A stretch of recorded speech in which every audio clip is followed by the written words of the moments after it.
Hey guys, Theron Asbury here with Revital Outdoors, bringing you another exciting podcast. Tonight we're going back to the great state of North Carolina. We're going to interview Mr. Jacob Moore. Jacob got second place last year at the BFL North Carolina Division Tournament on Kerr Lake. Almost got that win, but nonetheless, he walked away as the runner-up. This year, he's looking forward to hopefully capturing the win, but he's going to give us a recap of his tournament last year, what he predicts for this year. A lot of great content coming your way for the Kerr Lake tournament coming up this weekend. Before we get started, Revital Outdoors is still excited to announce we are still taking entries into our $2,500 sweepstakes giveaway. This is a giveaway no angler wants to miss. We've got great companies such as Flambeau Outdoors, Costa Del Mar, The Rod Glove, Cigar Line, Lou, Strike King, and Tackle Warehouse in on this giveaway. So you definitely want to join in and try to win this one. To enter into this contest, all you have to do is hit the link at the top of the description right below this video. It takes 3 seconds to get in. Once you're in, you will be entered for the giveaway. Subscribe to our YouTube channel if you haven't already. Check us out on Facebook and Instagram. That's Revital Outdoors. And if you've never heard of Revital Outdoors, we're a premium CBD company. We offer premium CBD products to all the outdoor enthusiasts out there. Check them out on our website. You can purchase them directly off our website.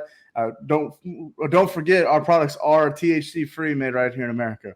That being said, let's go ahead and bring Jacob right into the studio from North Carolina. Jacob, how you doing this evening, bud? Doing good, man. I appreciate you bringing me on. It's good to be here. Absolutely, absolutely. Well, man, let's just get right into it. So Kerr Lake coming up this weekend. You got second place there last year. Walk us through the tournament a little bit last year, what you're looking forward to this year. Yeah, last year it was just kind of that perfect storm. It wasn't too hot, so all the fish were still up shallow. I got one of those good boat draws. If you're in the top 10 boats on Kerr on the boat draw, pretty much have to go to the bridge. So I went there first thing, and I caught one right away. I think it was my second cast. It was probably a pound and a halfer, and I didn't catch a fish after that. So I thought that was kind of a wasted move. But I went around and I did what a lot of those guys up there like to do. I threw this guy around a little bit. It's the white True South jig. Just swim that around the dock, swim it around bushes, pretty much anything in the water. And I ended up catching probably 20 fish on that, but I still didn't have a great limit. Still had 9 or 10 pounds. So I just started running pockets, just making little adjustments here and there. And I ended up finding a few on brim beds.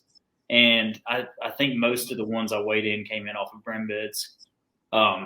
It was definitely tough being, I think it was 3 ounces short of the wind up there. But I didn't have a big fish. All of my fish were just solid 3.5 post-spawn fish. So hopefully going to get that big bite this year. But Kerr it's a tough place to fish. There's not a whole lot of big fish in that lake.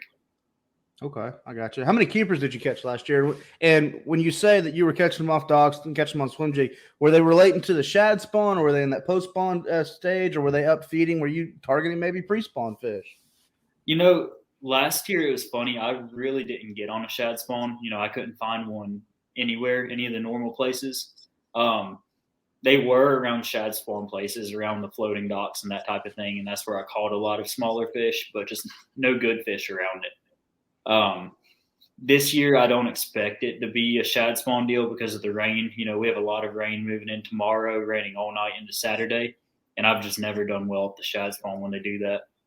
So not really sure how they're going to set up this weekend. I think we'll just have to go fishing and see where they want to be. I got you. Well, that was going to lead me to my next question is what kind of conditions do you predict this weekend? If let's say you're going out, obviously the goal is to win the tournament. You got so close last year. What do you think, starting out in practice, what are you going to kind of be looking forward to, get started? Yeah, I definitely will run shallow in the morning. You have to run and just throw a buzz bait, throw a white jig, all the normal stuff around there just to try to get on a morning bite and put a limit in the boat. Kerr is one of those weird places, though, that has herring in it, and that can always play this time of year. Those bluebacks, they like to spawn around May, so, you could find anything on clay points. You could find them out there in 20 feet of water. It's hard to tell. So it'll be one of those things where you probably have to run some shallow stuff, run some deep stuff, and just find where the bigger ones relate to that day because Kerr is a place where they pattern really well. You get one big bite and you can really run it the rest of the day, which is kind of what I did last year. Right. Are you relating mostly to largemouth? Yeah, I honestly don't know if there's any spots in Kerr. I know there's some smallmouth in there, but I don't think there's any spots. Okay. What do you think weight-wise it's going to take this weekend? A little bit different conditions from last year. You think it might improve it? I hope it will. I think it'll probably take around 18 pounds again. That's what it's been taking here lately. I've been watching the weights. I don't live too far from Kerr now. You know, I grew up on Lake Norman, so moving up here has been a completely different game. But I think it'll take somewhere in that 17 to 18 pound range. I got you. So, well, Jacob, you've given us a lot of great info for Lake Kerr for the BFL North Carolina Division tournament this coming weekend. Looking at your social media, I know you got a lot of great people that support you. Anybody you'd like to give a shout out to in that North Carolina area that helps you with your tournament fishing? We just want to give you the opportunity to do that. Oh yeah, absolutely. I mean, first and foremost, I've got to thank my family and my girlfriend. You know, they've always been there for me, always supported me. And I got to give a huge shout out to True South and Biz Baits because they've been with me since I was on the NC State Bass Pack. They were a huge supporter of ours, and I started fishing the opens this year, and they've been a huge supporter going through that. So they've always had my back. So glad to have them along with me and keep them going a little bit. Absolutely. Are those companies native to North Carolina?